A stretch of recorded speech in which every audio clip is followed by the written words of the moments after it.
Hello, YouTube. This is the Galley La Podcast, and in fact, today we are going to be reviewing One Piece Chapter 1084, The Attempted Murder of a Celestial Dragon. So I'm Akainu Fanboy, the other guy's Geboss. Please like and subscribe if you haven't. So, I guess, color spread. Thoughts, Gboss? Uh, it's good. I like Oda's art style. Yeah. Yeah. Looks like it's going to be it's basically like a summer one from what we can tell. Mm-hmm. And so we basically see all the favorite One Piece girls. Yeah, we got Reiji down there. I don't know why Sugar's on there. It's like the only questionable one. It's kind of sus. Kind of sus, indeed. Yeah. And Carrot's on there too, which is extra sus. But anyways, continuing. Inside Pangea Castle at the Holy Land of Marijuar. So we basically see Sabo take out some guards, and then he runs into Jewelry Bonnie. And Jewelry Bonnie kind of had this expectation that he was supposed to be more of a jerk and dark, which I kind of thought was interesting. Because you think she would kind of see through the propaganda with the revolutionaries, or maybe the revolutionaries have actually done some messed up stuff, which I kind of wish they did to make the plot more interesting. But what were your thoughts? Yeah, that's a good point to bring up. That they actually do kind of morally questionable things instead of having the government paint them in that light. But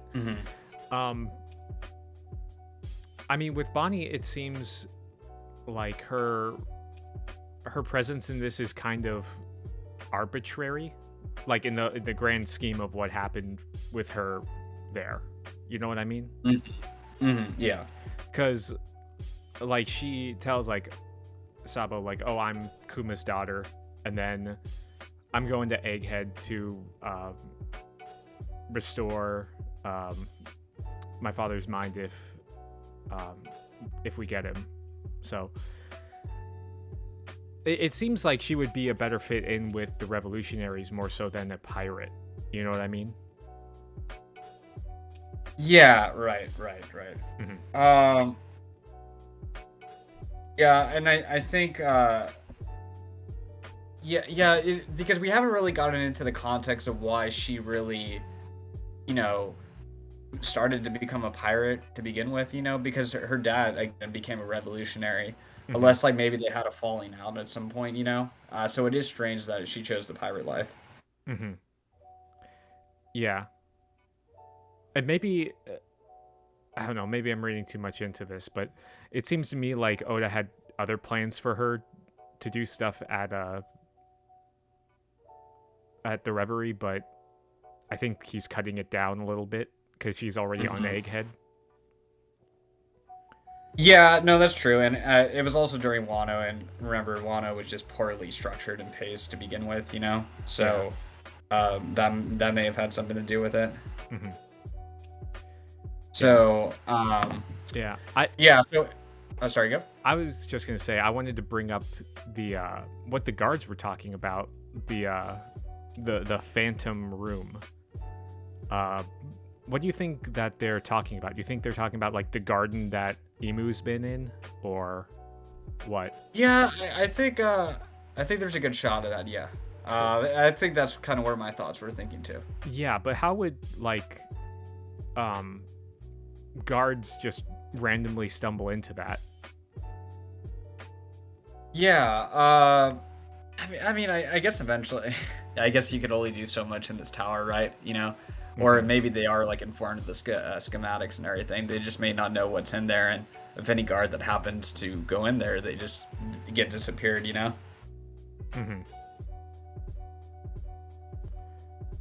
So those were kind of my thoughts with that part right there.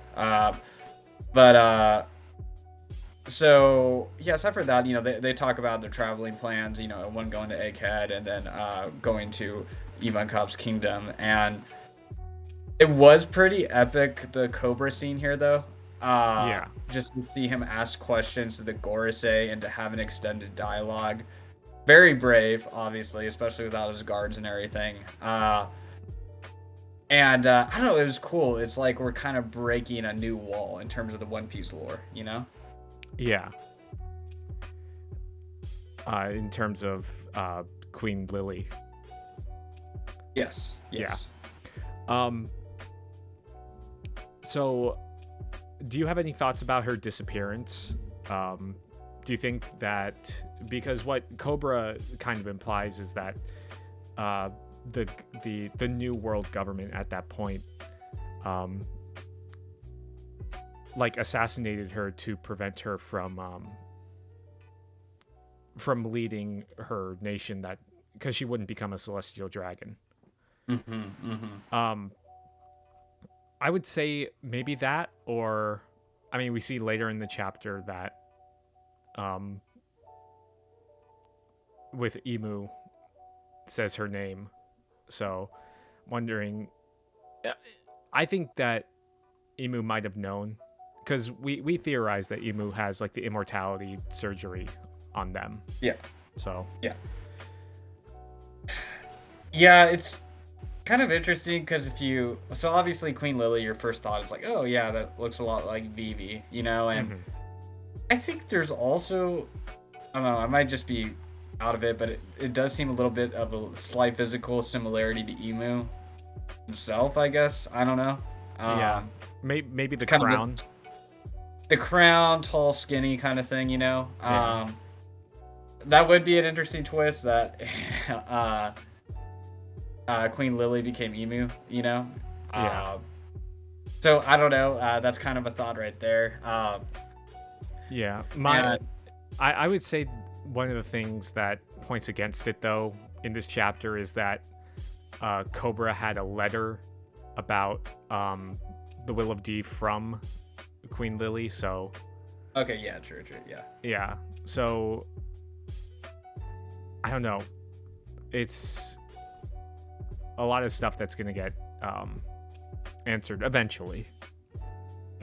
Yeah, I mean, I think it's going to be sooner rather than later at this point, I think there's a lot going on where we're definitely breaking ground at a pace we haven't really experienced in a long time, And yeah, it was just kind of funny to see the celestial dragons just be all like, oh, we don't know, bro, we have no idea, just lost to history, Yeah. Fake and they were kind of put off guard when he was asking about the D, though. Yeah. I mean, Cobra was even kind of like, oh well, you don't know, but in that case, what is the meaning of D? So I'm just wondering how far spread like the knowledge of the significance of the initial D is spread throughout the world, because it seems like Kureha knows, and like Whitebeard knew, a bunch of other people that are kind of higher up, but in terms of like the general populace, be interesting to see how much people knew. Yeah, because didn't the government feel the need to cover up Gold D. Rogers' name and everything? Yeah, but they didn't do that with Luffy. Yeah, that is true. Or Ace. Yeah, so... Yeah, which I find interesting. I think, there's kind of always been friction on how much the government knew, and then you're kind of, retconning it a little bit, some certain things, But... Yeah. But I mean, it does seem that like Morgans himself has an input on what goes out on the bounty posters, because wasn't he the one that had the picture of Gear 5 Luffy? Yes. Yeah, so maybe it's kind of like a mixed relationship between the two. It is interesting how tall the Gorosei are too. They seem to have a similar height to that of the Admirals. I know height is always like a ambiguous thing in One Piece, but it is interesting to see how tall they are, and to just see like Emu listening to this entire conversation too. So I think the D question maybe snapped or like triggered Emu to kind of walk into the room later, but like before we discuss that, what were your thoughts on the Kuma the Kuma reappearance right here? It seemed a little redundant with another, like, kind of attempt to kidnap Shirahoshi.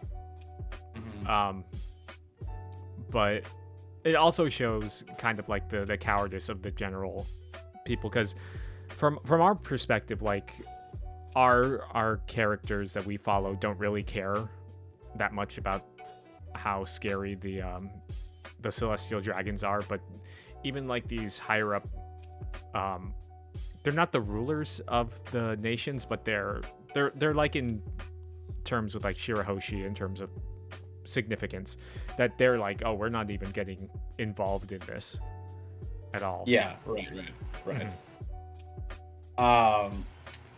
Yeah, and I think, yeah, it shows a difference, but then you also see Sai and Leo come in too, you know? So yeah, showing that like they carry on like Luffy's will a bit, you know, and for them to hit a celestial dragon, I think that might be like a huge deal later on too, with just increasing increasing tensions between the world government and the Straw Hats.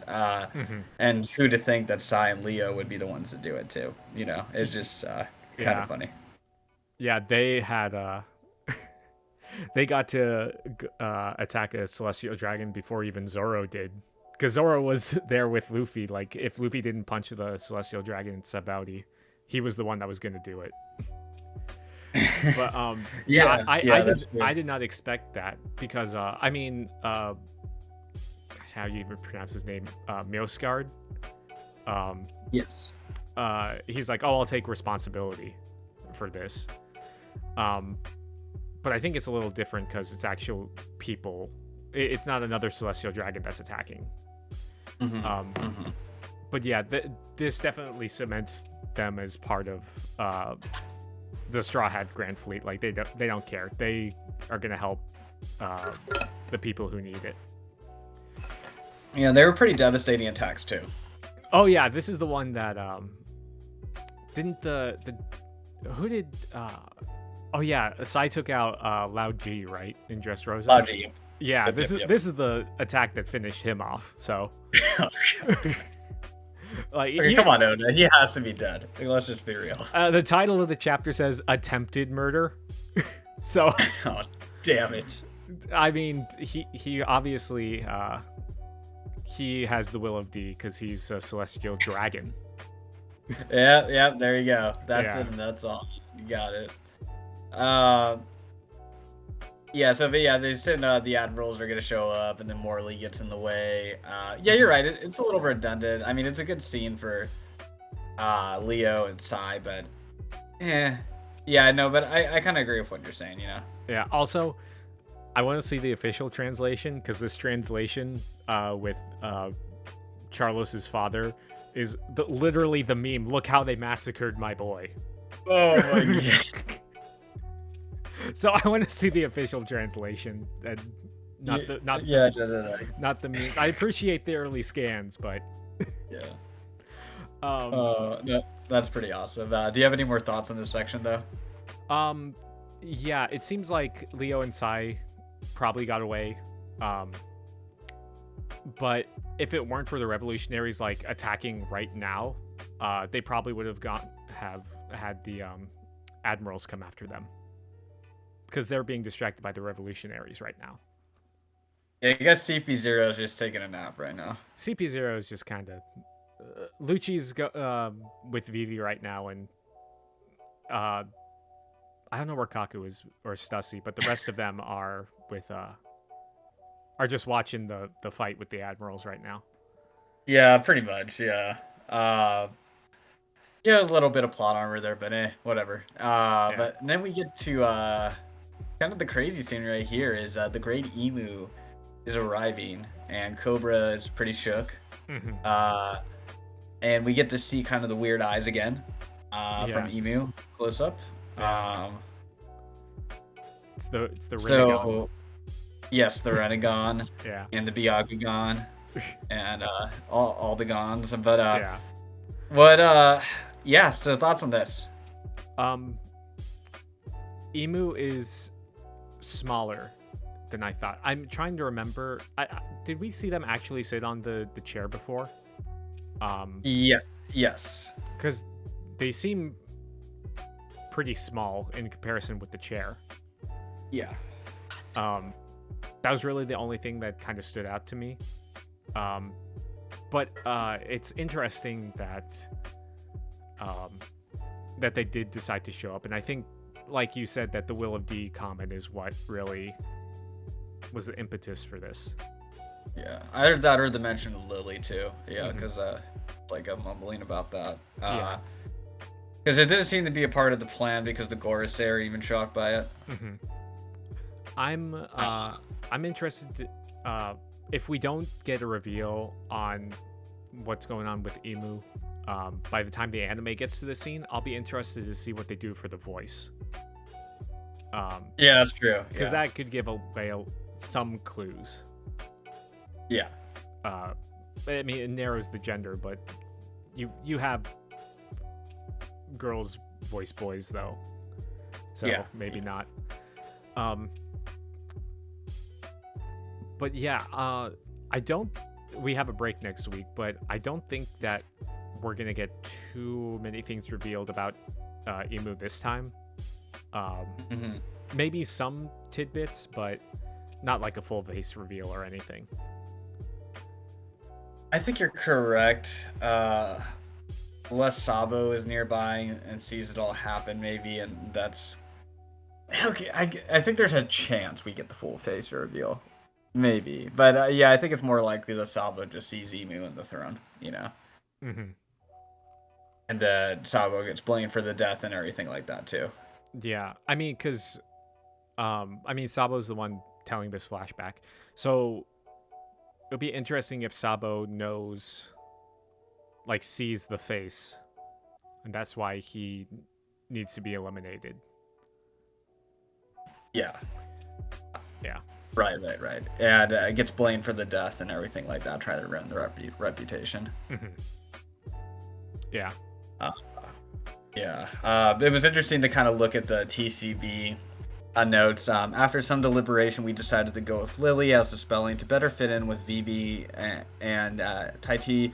Lily is a common alternative spelling for Lily in the real world, especially in countries such as France, like Vivi. The name references a flower. However, the I variation has more potential references. For instance, in Hebrew, it means oath of God. It should be noted that the Japanese includes, which suggests a long I sound. It would not be surprising if this goes with Lily, as there is no correct version currently. So, I don't know. I thought that was kind of fascinating there. Well, it could also link it to the name Lilith, which I know has some sort of biblical connotation as well. Yeah. I forget exactly what it is. Yeah. So I think it's kind of, it'll be interesting to see what Viz actually comes out with, because it'll probably give us a good indicator of what this character is like too. Yeah, I mean, sometimes Viz just changes up their spelling though on stuff, although they never switched over to Zoro. Yeah, that's true. That's it. Yeah. But any thoughts? I thought it was a good chapter. Yeah. Like a little redundant, like you said. Like a good Sai and Leo moment overall, though. But I'm excited that we're moving more in this direction with Emu. But yeah. I'm trying to think if there's anything that we didn't really know from Cobra's conversation with them. I think we covered everything. So, all right. Yeah. Yep. Anyways, great chapter. Unfortunately, we have a break, but hopefully we can get some content for you out in this next week. So please like and subscribe if you haven't, and have a good one. Peace. See ya.